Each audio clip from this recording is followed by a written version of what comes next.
un jeune président antichrist viendra au pouvoir et la cathédrale Notre-Dame brûlera. Et ce sera le début de la chute de la France. Nostradamus, 1555. Très chers frères et sœurs du nord au sud, de l'est à l'ouest, bonjour, bonjour, bonsoir. Bienvenue à la seconde épisode de la France et des Bri-Bri. Comme je vous ai promis, je vous fais une balade comme ça pour comprendre ce qui se cache derrière les rideaux, ce que vous voyez.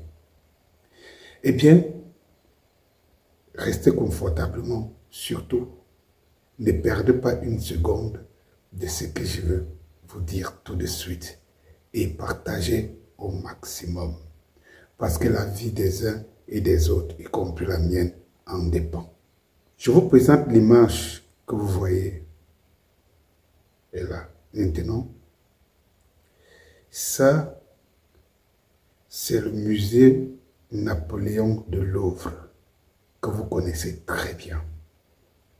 En France, c'est un chef-d'œuvre, un endroit touristique où on paye d'ailleurs beaucoup d'argent pour visiter. Un endroit mythique, un endroit qui est à l'image de la France très ancienne. Oui, un endroit qui montre toute la splendeur intellectuelle de la France.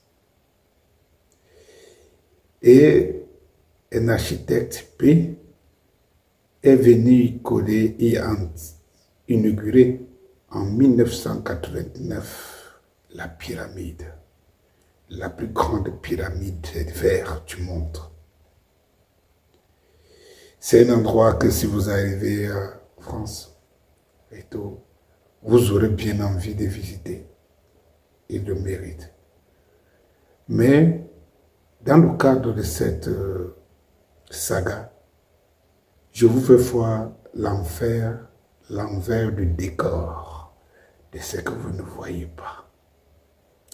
Oui, aussi beau, aussi splendide qu'il est, ce musée de Louvre a cette pyramide qui fait sa fierté, qui a été inaugurée, je le disais tantôt, par François Mitterrand en 1989.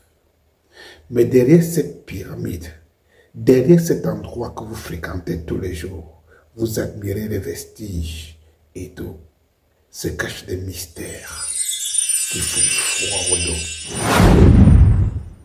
Vous ne pouvez pas l'imaginer, n'est-ce pas? Il y a effectivement moins d'un an, sortait, 9 mois pratiquement, sortait un film documentaire appelé Les Survivantes. Donc, voici l'affiche de la bande-annonce que je vous présente. Alors, Les Survivantes, effectivement, ce sont des femmes qui avaient décidé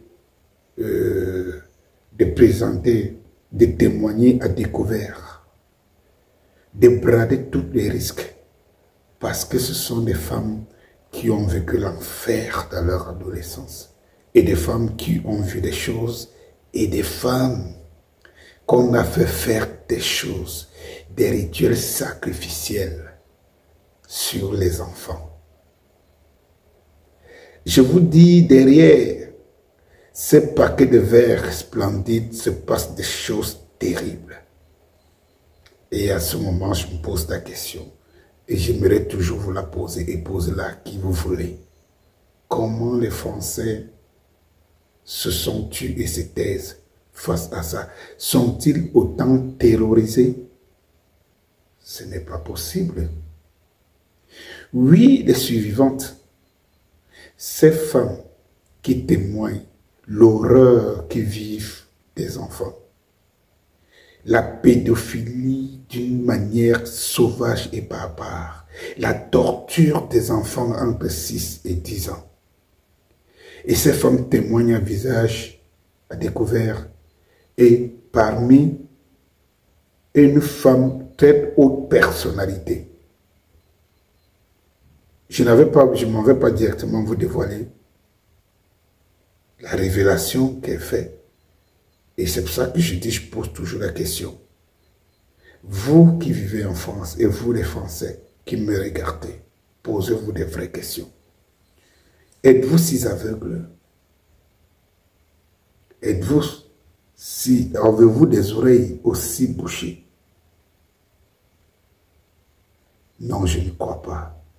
Êtes-vous envoûté? Peut-être. Mais si vous le savez, comme on dit chez nous, lorsque le charme, vous êtes conscient que vous êtes charmé, c'est que vous ne l'êtes plus. Vous avez dominé le charme. Si vous m'écoutez et que vous prenez conscience de ce que je dis et je vous révèle, cela veut dire, vous devez vous retourner et vous dire, qu'est-ce qu'il faut faire? Ne faut-il pas détruire cette société?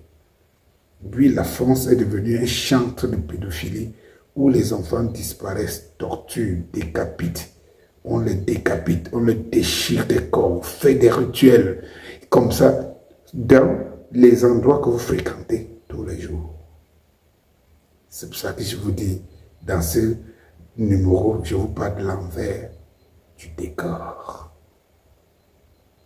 Je m'en vais donc vous dire que lorsque vous allez regarder ce documentaire, ce film documentaire, il faudra y retourner.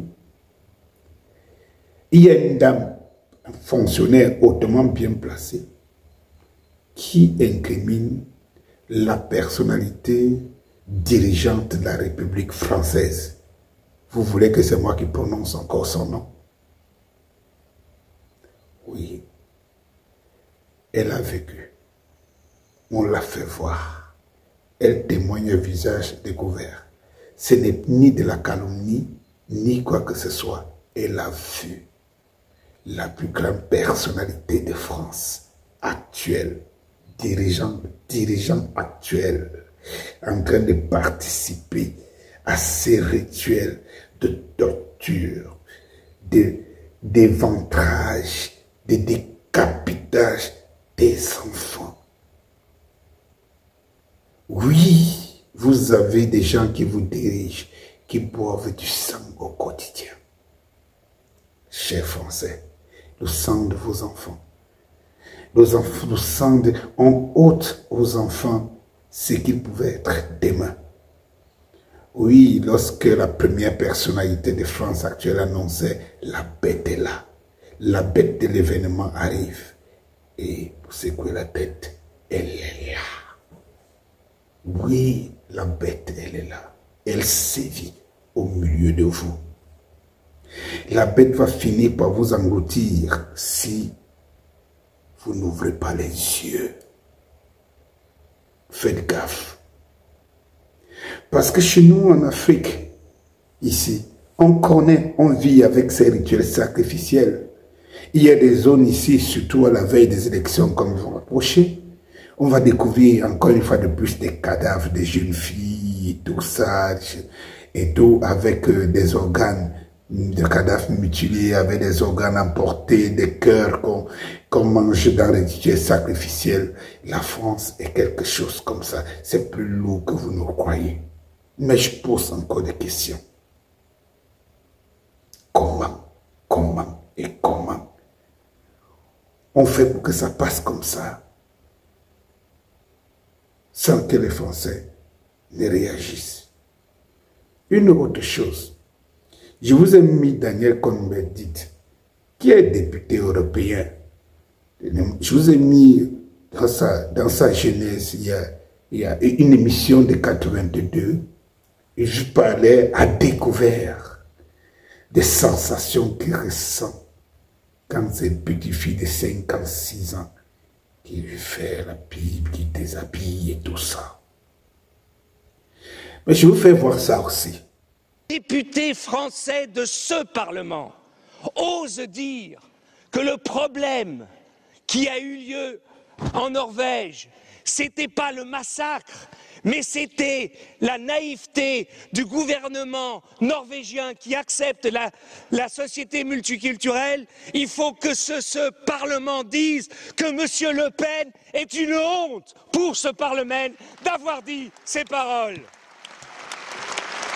J'ai porté un jugement politique sur la politique norvégienne. J'ai été mis en cause par le pédophile Cohn-Bendit, et j'ai le droit de répondre. J'ai le droit de rappeler qu'il a été mis en cause ici pour avoir hébergé un terroriste de la fraction Armée Rouge. J'ai le droit de défendre mon honneur ici, monsieur. Vous ne me laissez pas la parole, quoi. On se croirait chez les bolcheviks ici.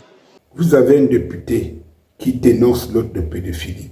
Qu'est-ce qu'on fait? On essaie de l'étouffer, on l'étouffe et il s'en va et puis cette affaire s'arrête là. Et il se balade toute sa vie. Et d'où? Voulez-vous que je vous parle aussi de Bernard-Henri Lévy?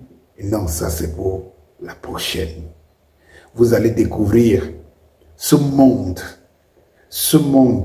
politique, économique, ce monde des riches en France qui vous gouverne. Vous allez découvrir que le Satan, tous les jours, vous regarde. Chacun de leur œil est l'œil de Satan. Bonsoir.